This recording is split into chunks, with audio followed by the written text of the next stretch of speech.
रितेश नाम का एक आदमी रहता था। वो अपने माता पिता के साथ रहता था। उसके पास व्यापार करने के पैसे तो थे, पर उसे पता नहीं चल रहा था कि कौन सा व्यापार शुरू करे। इसीलिए वो इस विषय में फैसला लेने के लिए अपने पिता के साथ चर्चा करता है। पिताजी, मुझे पता नहीं चल रहा है कि आपके दिए हुए पैसों से मैं कौन सा व्यापार शुरू करूं। अरे, उसमें क्या है, पकौड़ी का व्यापार शुरू करते हैं। पकौड़ी का व्यापार? हाँ बेटा, हमारे गांव में जलेबियों का, समोसे का, अचार का, पापड़ का ऐसे बहुत व्यापार है। तो तुम्हें कुछ अलग व्यापार करना होगा। गांव में जो व्यापार नहीं है, अगर तुम करोगे तो अच्छा लाभ पाने का मौका होगा। सिर्फ सादा पकौड़ी कौन खरीदेगा पिताजी? इसीलिए हम सिर्फ सादा पकौड़ी नहीं बनाएंगे।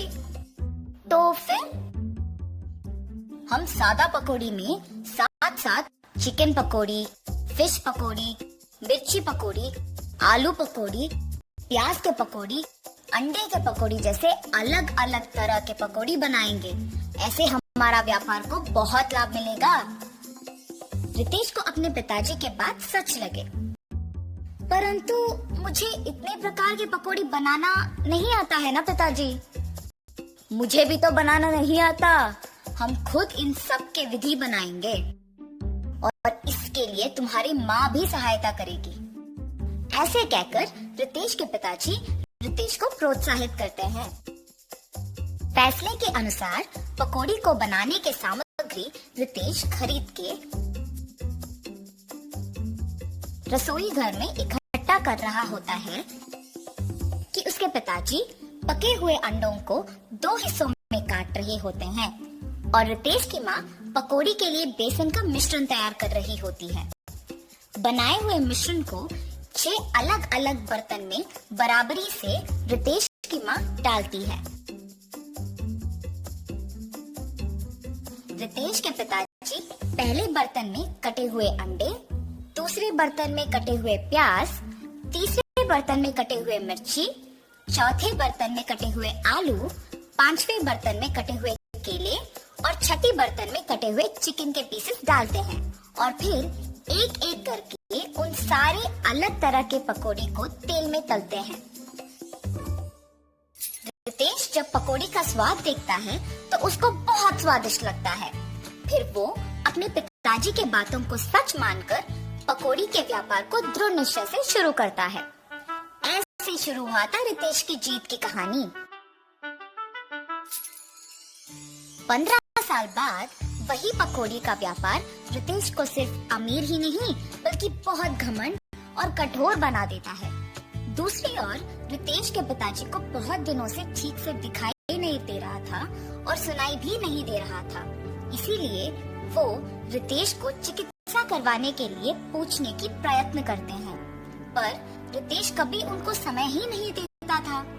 इसीलिए रितेश के पिताजी खुद अस्पताल जाने का निश्चय करते हैं, पर उनके पास पैसे ना होने के कारण रितेश की दुकान को निकल पड़ते हैं।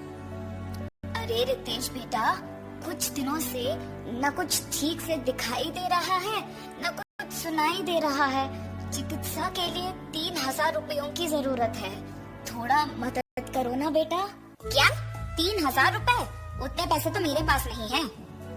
पर बेटा, कल ही तो तुमने बहू को बताया था कि हर रोज तुम्हें 30,000 मिलते हैं। आप पहले यहाँ से चलिए, कह रहा हूँ ना पैसे नहीं है। और घर चले जाते हैं। घर पहुँचने के बाद चिकित्सा के पैसे मांगने रितेश के पास गया था, पर उसने ये कहकर भेज दिया कि उसके पास पैसे नहीं है। क्या 3000 के लिए उसने ऐसा कह दिया? व्यापार तो अच्छा चल रहा है ना। शायद उसको हमारा यहाँ रहना पसंद नहीं। बहू ने भी खाना सिर्फ उन दोनों के लिए बनाया है। मैंने हम दोनों के लिए खाना बनाया है। तो फिर यही है, हमारा यहाँ रहना वो दोनों चाहते ही नहीं है। चलो इसी रात को यहाँ से निकलते हैं। ऐसे फैसला करके दोनों उसी रात गांव से निकल जाते हैं। माता पिता के लापता होने पर भी रितेश को चिंता नहीं हुई। अगर किसी ने पूछा तो कहता था कि तीर्थ यात्रा पे गए हैं। रितेश को पकौड़ी के व्यापार में लाभ ही लाभ आ रहा था। वो उसके दुकान में 10 और सहायक को काम पे लगा के उनको सारे पकौड़ी के विधि सिखा के काम करवाता था। इसके अनुसार उसने पकौड़ी के दाम भी बढ़ा दिया था।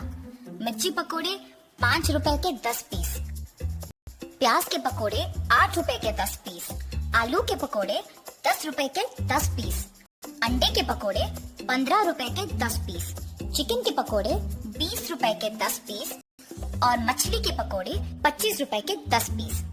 पकौड़ी का स्वादिष्ट होने पर लोग भी बहुत आते थे, जिसकी वजह से रितेश का दुकान हमेशा भीड़ से भरा और व्यस्त रहता था और दुकान का लाभ भी दुगना हो गया था। रितेश ऐसे ही उसकी संपत्ति बढ़ाने में दिन भर व्यस्त रहता था और उसकी पत्नी भी अपनी समय अपनी सहेलियों के साथ बिताने में और पैसे खर्च करने में व्यस्त रहती थी